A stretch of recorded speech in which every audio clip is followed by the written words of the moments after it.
Um, Panic, because I was in the process of trying to finish rebuilding my studio, because in 2017 we had a wildfire in Napa, California, and we got totally burnt out, destroyed, in the studio and the house and all the artwork. So when I received the email from Serge, it was the first thought was I should really not even think about doing this, because I've got too much on my plate. And but then of course that you can't do that with Serge. He wouldn't let you. So I started really blank piece of paper or a blank slate, and where should I go with this? Well, I was thinking back to school when we doing Greek classics. There was Homer's wonderful poem, the Odyssey, and I thought, I'll rebuy the book because I didn't have it. So I bought the Odyssey, and then I immediately started reading it. Remembered how difficult it was to read. And I thought, that's not going to work. I thought, by the time I finish reading this book, the show, July, will be here.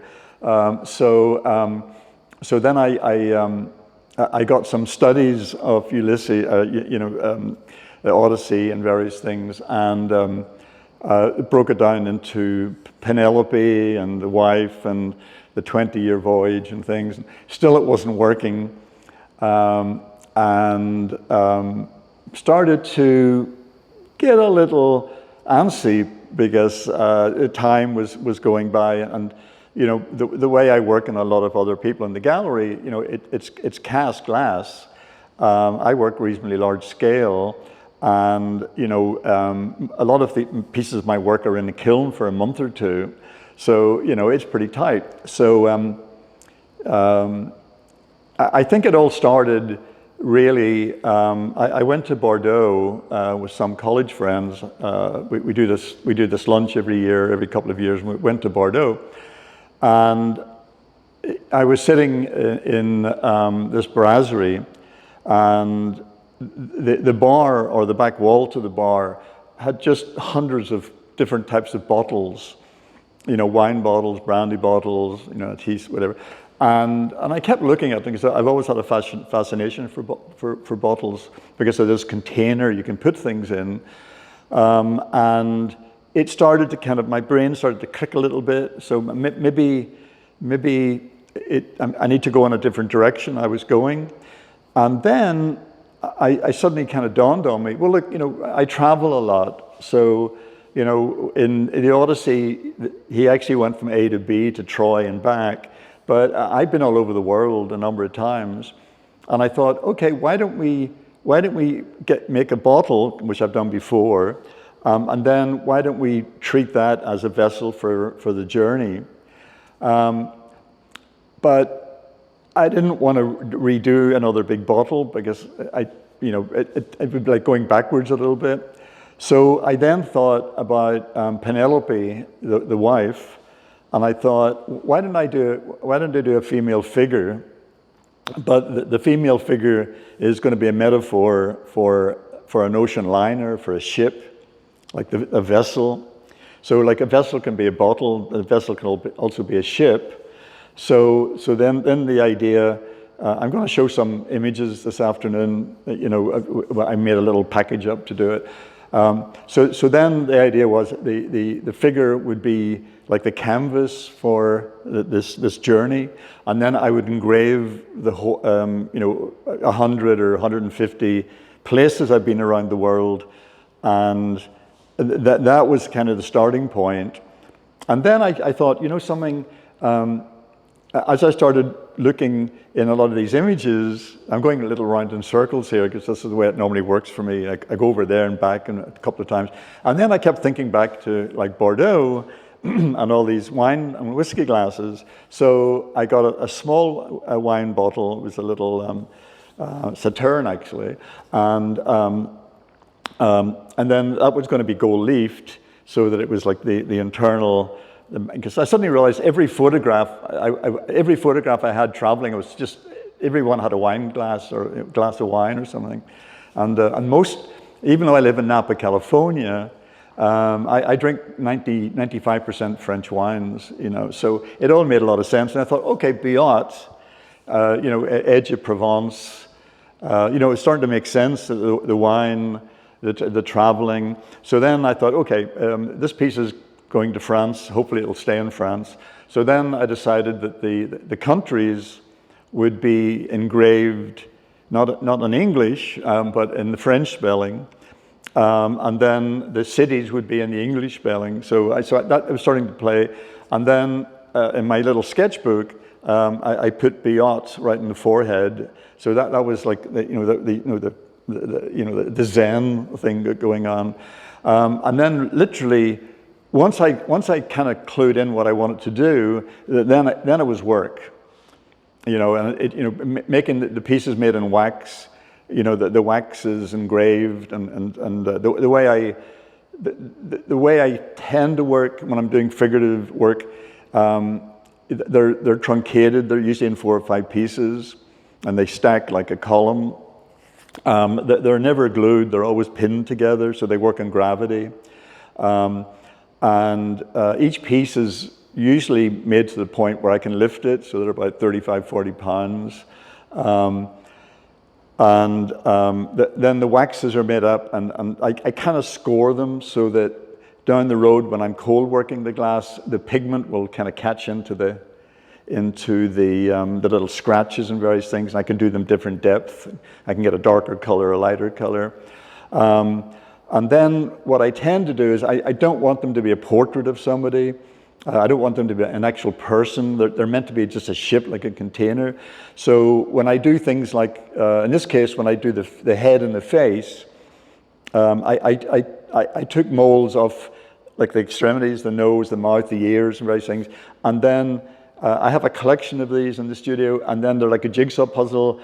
I refigured them so like the head has 3 or 4 different people in the head, and it's not put together properly, so it's pretty obvious what's going on here. It's not fitting because they're not the same person. So it gets more and more complicated, and then at that point, the piece is cast, and when they come out of the kiln, if people don't know, they don't come out polished. You have to start doing this cold working. And then it's carving and polishing, and that process actually took 5 months. And literally, I finished the piece 3 weeks ago. It was pretty tight. So that's, and then it evolved a little bit while I was making it. I'm going to do this. I'm going to change that over there a little bit. I polish the things by hand. So like if there's a shoulder, the shoulder's kind of polished as if somebody was like, if you're in Rome. You look at all the marble statues, all the knees are kind of polished because people keep touching them. So there's elements of that. So the piece is meant to be tactile. You can touch it and feel the surface and various things. And so that's a kind of a synopsis of what the piece is really all about. Oh, and then of course, when it came to color, initially it was going to be more flesh tones. There's going to be a little bit more in that sense. There was going to be a little human element, but when I put the pigment on initially, it didn't make sense. It just didn't make sense.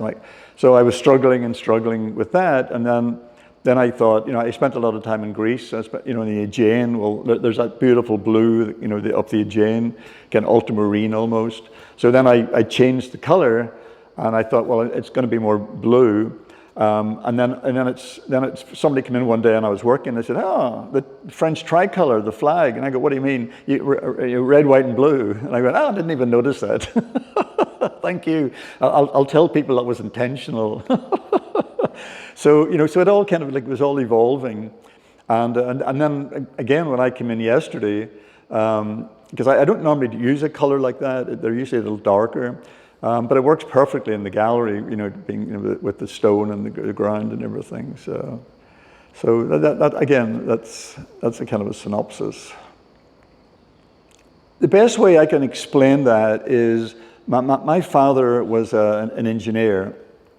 So when I was growing up, it was, I don't know if they make them anymore, it was like the mechano sets and all these engineering things you bolted and screwed together, and I was always kind of making them into sort of sculptural forms and various things. Wasn't really thinking about it as a young person, but it was always there. And when I started really casting glass, and it kind of goes back into the early 70s, it goes back a bit, I didn't know what I was doing. You know, it's not like now where you can go on the internet and there's books on how to do it. I mean, I just didn't know how to do it. And, you know, I hadn't heard of the Levinsky's because of the Iron Curtain and various things. So, you know, I was making these small pieces because that's, you know, the other thing, it's very hard to believe. I didn't know what annealing was.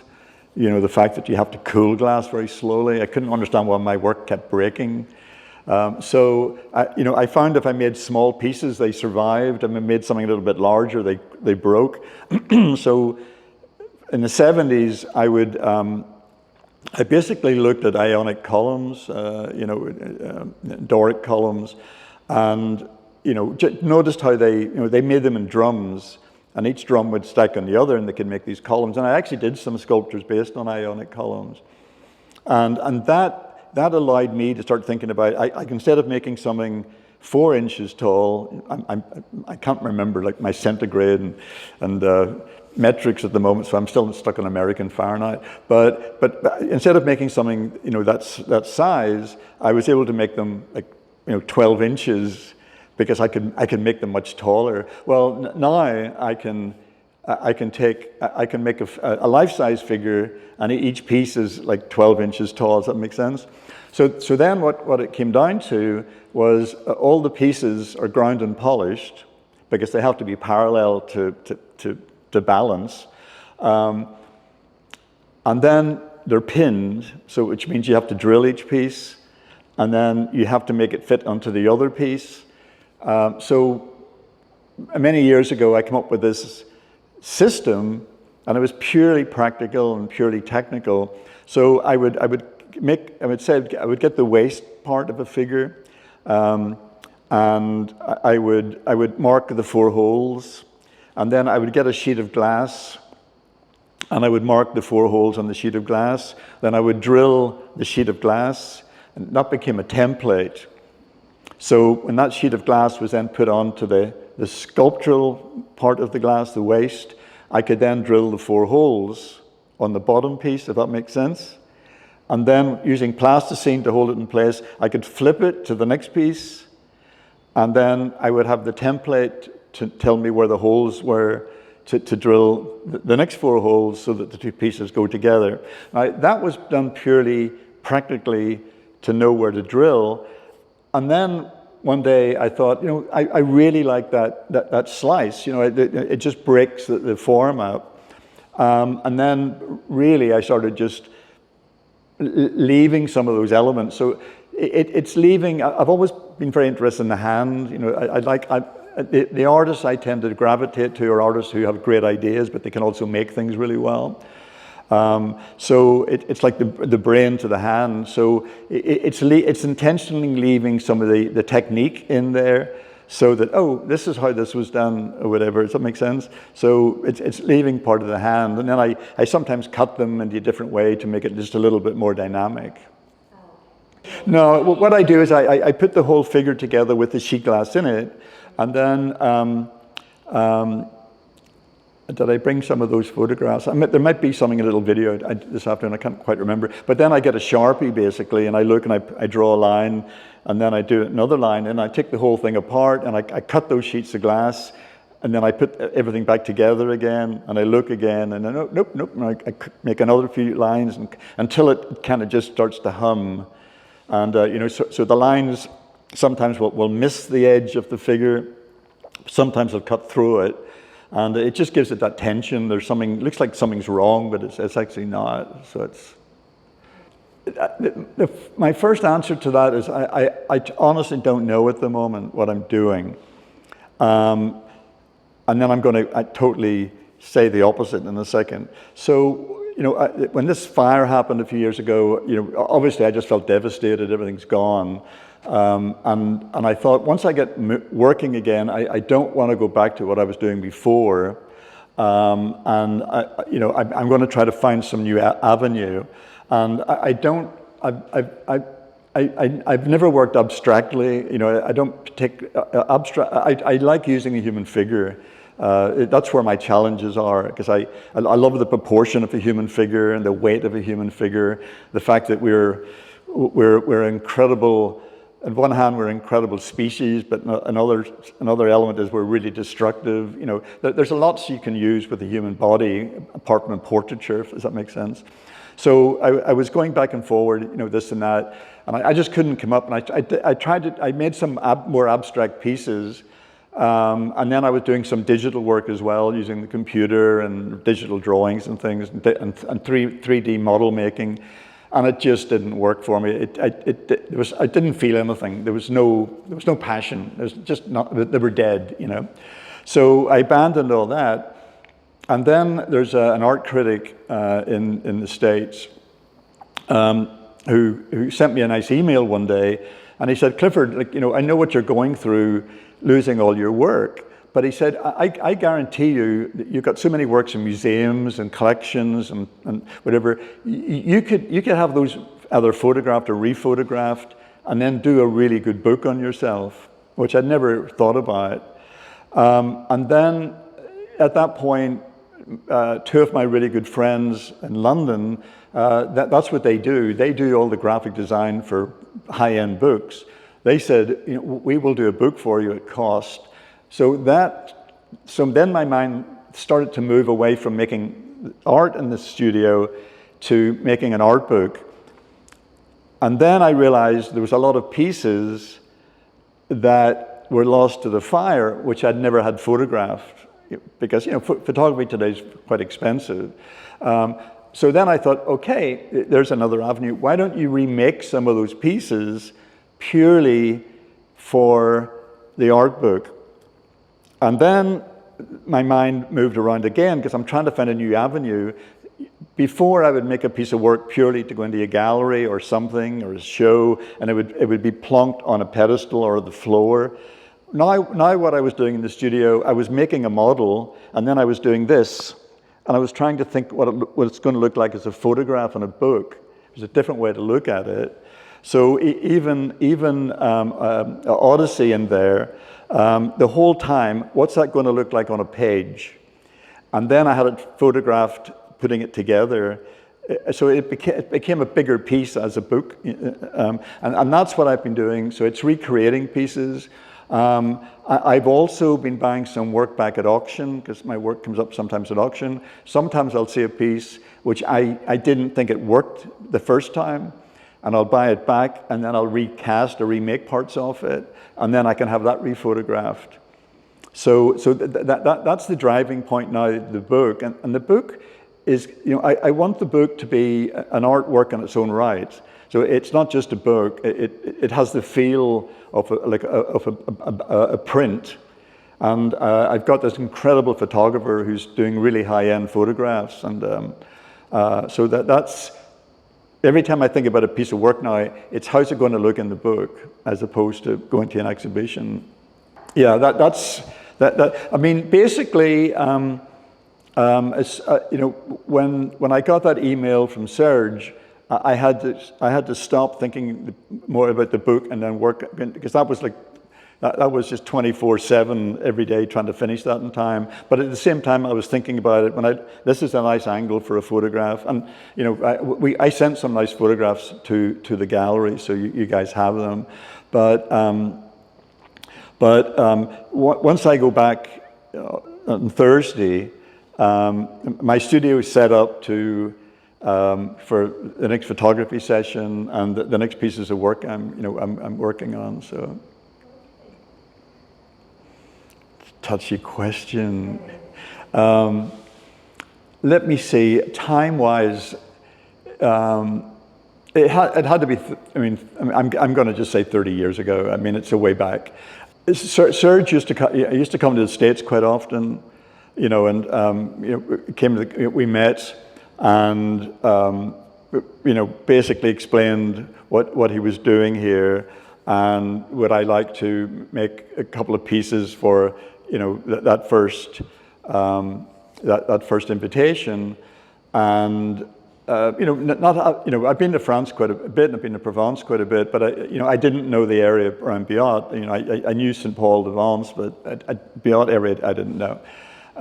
So the first time I made pieces, it was really just thinking about the work going into a gallery somewhere, and then when I came over for the first time, and just this mass of people. I mean, my main memories are we went for dinner at what's the hotel called, the Niagara, or in Nice, the really nice old hotel. I think it's Niagara or something. Anyway, so we had, and it's really grand and really amazing. We all went there and had dinner. Well, at that point, starving artist, I'm in the south of France and I'm having this wonderful, elegant dinner. And then the next evening, we're in this wonderful little street in Biot, having the street party with, I'm guessing there had to be 60, 70 people there. And, it's just, best way to explain it, just blows your mind, and you just instantly start meeting all these new people. And then after that, then Serge would come back over to the States again, and the conversation would start all over again and get all excited about the next the next theme, and then the whole process started. Well, then what happens is the main group of people who exhibit all the time, then they become your friends, because you're seeing them if not every year, every other year. And I'm actually quite lucky now because I live in California, and it's in some ways California's got a climate very similar to this. But initially, it wasn't. I wasn't coming. I was coming from like Oakland, like a city, and coming to the Mediterranean, and then coming up into the area. I can keep going here, and then there's a certain group of artists, Picasso, Matisse, you can go on, Leger, Giacometti. This is the area where they all hung out in. That just gives me such a buzz. It's you're in a restaurant thinking, were they sitting over there? So it's just a huge art experience. It's not just making a piece of work for a pedestal in a gallery. It's making something which is kind of plugged into this history, which went a long time before. So the whole area just seeped in history. Does that make sense? So, and of course the food's wonderful, and I could go on. So, and of course, Serge is a rather nice gentleman. Is it turned off? I'm only joking. Now I can tell you what I really think of Serge.